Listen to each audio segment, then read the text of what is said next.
Hello বন্ধুরা, কেমন আছেন সবাই? আশা করি সবাই ভালো আছেন। বন্ধুরা, আমাদের গল্পগুলো যদি ভালো লাগে অবশ্যই লাইক করবেন, কমেন্ট করে দিবেন। আজকে গল্প প্রিয়তমী, লেখনীতে ইশরাত জাহান ফারিয়া, পর্ব 5।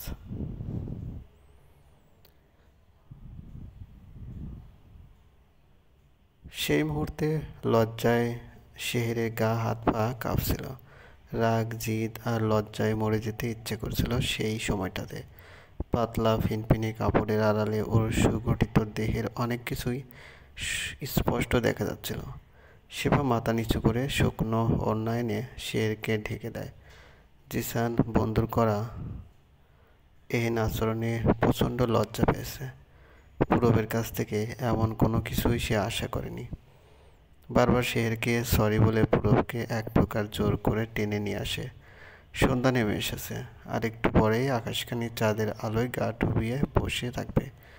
গাঢ় আধারে ছেয়ে যাবে চারিপাশ।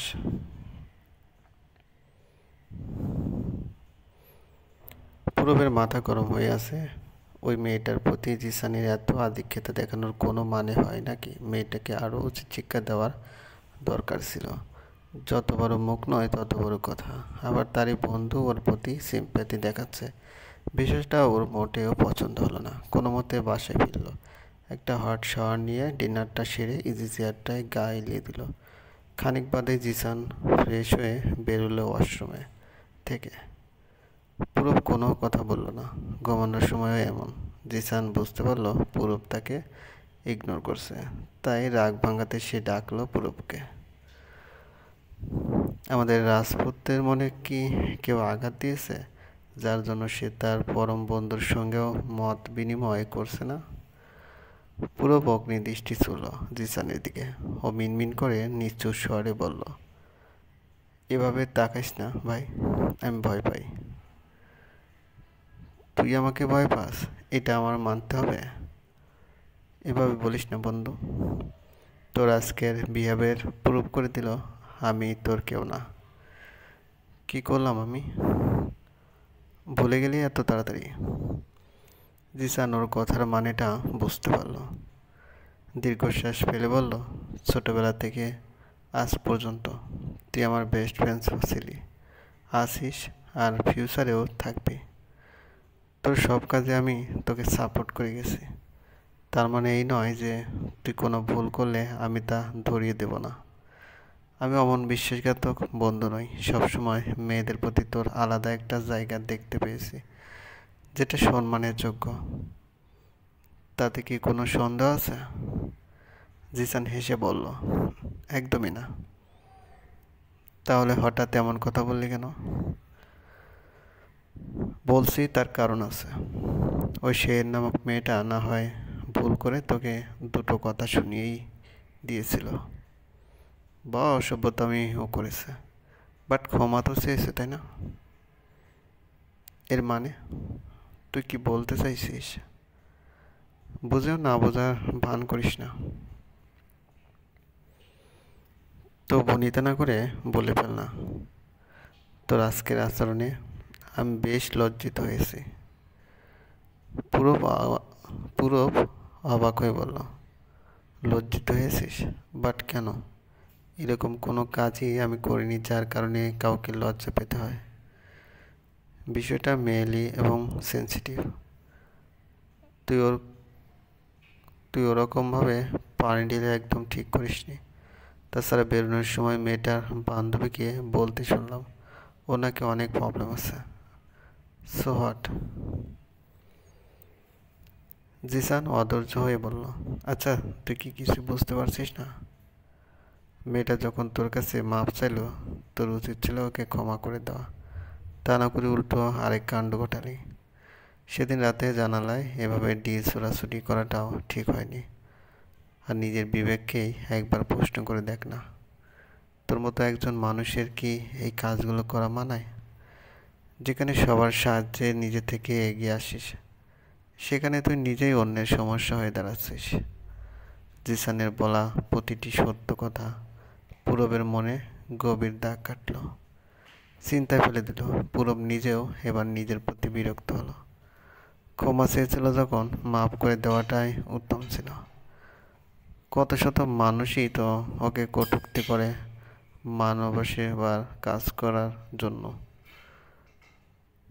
কই, তো এমন বাচ্চাদের মতো আচরণ করেনি। সেলিব্রিটিদের হ্যাটার্স যেমন থাকে, লাভার্সও তেমন থাকে। ধরে নেওয়া যাক সে তার হ্যাটার্স, তাই বলে ওর সাথে ওরকম আচরণ করাটা ঠিক হয়নি।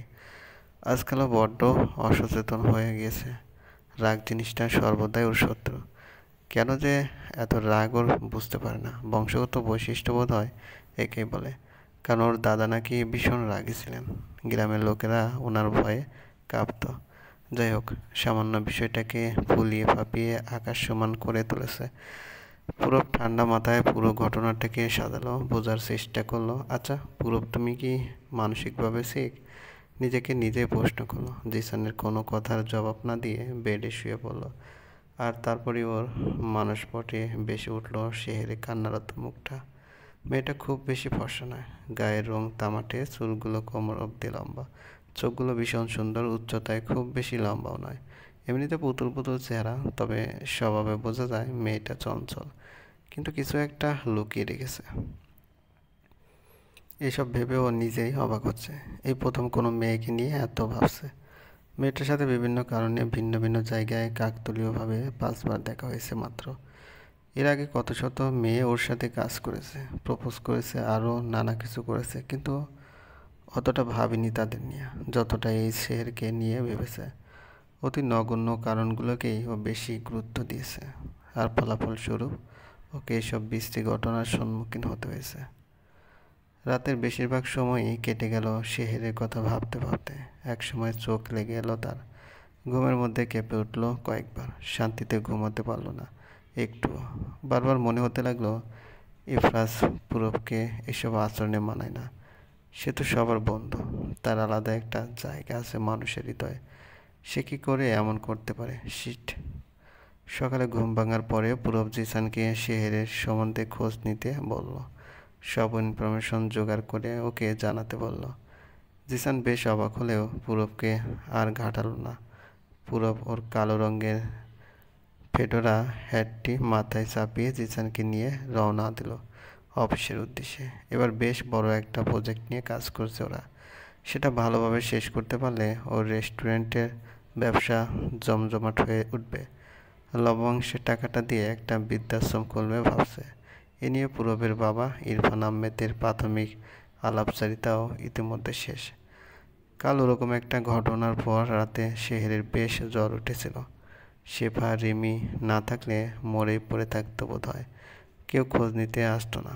সকালবেলা ঘুম ভাঙার পরে নিজেই সব নাস্তা তৈরি করলো। গমের রুটি আর ডাল ভাজি। শেফা আর রিমি ঘুম থেকে উঠে ওর পাকনামি দেখে অনেকক্ষণ ধমকালো। অসুস্থ শরীর নিয়ে এসব করার মানে হয়? শহরের সব কিছুতেই বাড়াবাড়ি। যাই হোক, 3 বান্ধবী মিলে ব্রেকফাস্ট শেষে একসাথেই ভার্সিটিতে রওনা দিল। কালকের ঘটনাটা ভুলে থাকার জন্য শেহর আপ্রাণ চেষ্টা করলো। বাড়ি বয়ে এসে এমন কাণ্ড! সে পুরবের প্রতি ওর ভীষণ ঘৃণা হলো। এরপর অনেক দিন ওর সাথে পুরবের দেখা হলো না। শেহরও ঘটনাটা বেমালুম ভুলে গেল। নিজের মতোই দিন কাটতে লাগলো। কয়েকটা টিউশন জোগাড় করে বাড়ি ভাড়া আর পড়াশোনার খরচ চালানোর ব্যবস্থা করলো। যদিও মাস শেষে হাত পুরো খালি হয়ে যায়, তখন গলির দোকান থেকে বাকিতে চাল ডাল কিনতে হয়। কি করবে, ওর খরচ চালানোর মতো তো কেউ নেই এই ব্রহ্মাণ্ডে। বাবা মাহারা এতিম মেয়েদের কারো সংসারে বুঝি জায়গা হতে নেই। তাই তো চাচার সংসারে ওর জায়গা হয়নি। কিন্তু আজকাল টের পায় কেউ ওকে ফলো করছে, ওকে দেখছে সারাক্ষণ। এই নিয়ে ভীষণ চিন্তায় আছে শেহর। এই এতগুলো দিন খুব ব্যস্ততায় কেটেছে পুরবের।